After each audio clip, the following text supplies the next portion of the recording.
جب مسلمانوں کے دارل خلافہ یعنی مسلم دور حکومت کی راجدھانی بغداد میں ہر دوسرے دن کسی نہ کسی دینی مسئلے پر مناظرے ہونے لگے، یعنی ڈیبیٹ ہونے لگی۔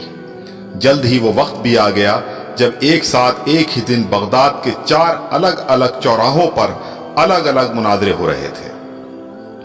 پہلا مناظرہ اس بات پر تھا کہ ایک وقت میں سوئی کی نوک پر کتنے فرشتے بیٹھ سکتے ہیں۔ دوسرا مناظرہ اس اہم موضوع پر تھا کہ کوا حلال ہے یا حرام ہے۔ تیسرے مناظرے میں یہ تکرار چل رہی تھی کہ مسواک کا شرعی سائز کتنا ہونا چاہیے۔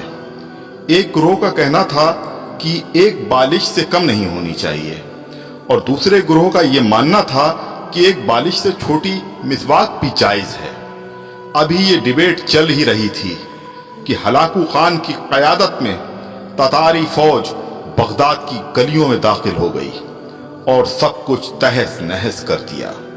مسواک کی حرمت بچانے والے لوگ خود ہی بوٹی بوٹی ہو گئے۔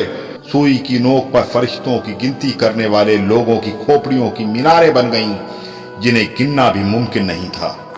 کوے کے گوشت پر بحث کرنے والوں کے مردہ جسموں کو کوے نوچ نوچ کر کھا رہے تھے۔ آج ہلاکو خان کو بغداد تباہ کیے سینکڑوں برس گزر چکے ہیں، مگر قسم لے لیجئے جو مسلمانوں نے تاریخ سے رتی برابر بھی سبق لیا ہو۔ آج ہم مسلمان پھر ویسے ہی مناظرے سوشل میڈیا پر یا اپنی محفلوں، جلسوں اور مسجدوں کے ممبروں سے کر رہے ہیں۔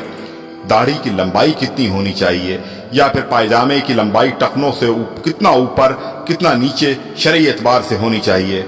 فرقے اور مسلک کے ہمارے جھنڈا بردار صرف اور صرف اپنے اپنے فرقوں کو جنت میں لے جانے کے دعوے کر رہے ہیں، اور دور حاضر کا ہلاکو خان ایک ایک کر کے مسلم ملکوں کو نیست نابود کرتا ہوا آگے بڑھ رہا ہے۔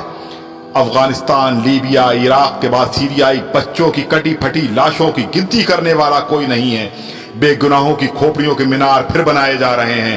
آدم کی نسل کے نوجوانوں، بوڑھے بزرگوں کی لاشوں کو کوے نوچ نوچ کر کھا رہے ہیں، اور ہوا کی بیٹیاں اپنی عصمت بچانے کے لیے امت کی چادر کا کونا تلاش کر رہی ہیں۔ جی ہاں، اور ہم خاموشی سے اپنی باری آنے کا انتظار کر رہے ہیں۔